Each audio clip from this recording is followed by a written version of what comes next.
بسم اللہ الرحمن الرحیم واعتصموا بحبل اللہ جمیعا ولا تفرقوا۔ اللہ سبحانہ وتعالیٰ ایمان والوں کو حکم دیتا ہے کہ تم سب اللہ کی رسی کو مضبوطی سے تھامے رکھو اور تفرقہ میں مت پڑو۔ یہاں پہ جمیعاً فرمایا گیا ہے، اجمعین نہیں کہا گیا، اس لیے کہ جمیعاً میں اجتماعی سپرٹ، نظم و ضبط اور ڈسپلن موجود ہے۔ اللہ سبحانہ وتعالیٰ فرماتا ہے کہ تم سب مسلمان مضبوطی کے ساتھ، نظم و ضبط کے ساتھ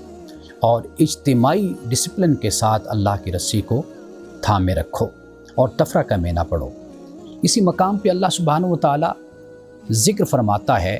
کہ اللہ کی نعمت کو یاد کرو کہ تم لوگ آپس میں دشمن تھے، اللہ سبحانہ وتعالیٰ نے اپنی نعمت سے تمہارے دلوں میں الفت کو پیدا کیا اور تمہیں بھائی بھائی بنا دیا، اور تم تباہی کے دہانے اور گڑھے پر تم کھڑے ہوئے تھے اور اللہ نے اس میں تمہیں گرنے سے بچا لیا۔ قرآن پاک اس بات کو بھی بیان کرتا ہے کہ اے نبی صلی اللہ علیہ وسلم، جن لوگوں نے اپنے دین کو ٹکڑے ٹکڑے کر ڈالا اور وہ گروہوں میں تقسیم ہو گئے،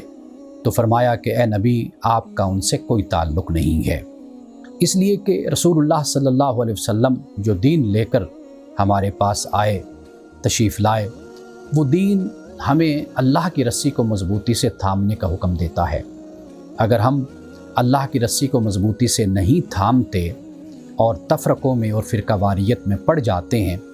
تو گویا کہ رسول اللہ صلی اللہ علیہ وسلم کا ایسی جماعت سے اور ایسے گروہ سے کوئی تعلق نہیں ہے۔ اللہ تبارک و تعالیٰ سے یہ دعا کرنی چاہیے کہ اللہ ہمیں تفرقوں میں، فرقہ واریت میں، تعصبات میں تقسیم ہونے سے بچائے اور اپنی رسی کو مضبوطی سے تھامے رکھنے کی ہمیں توفیق عطا فرمائے۔ اور یہ وہ رسی ہے، یہ وہ اللہ کی کتاب ہے، یہ وہ اللہ کا دین ہے کہ جو حضرت آدم علیہ السلام سے لے کر رسول اللہ صلی اللہ علیہ وسلم تک سب امتوں کو اور سب قوموں کو عطا کیا گیا۔ اور جن قوموں نے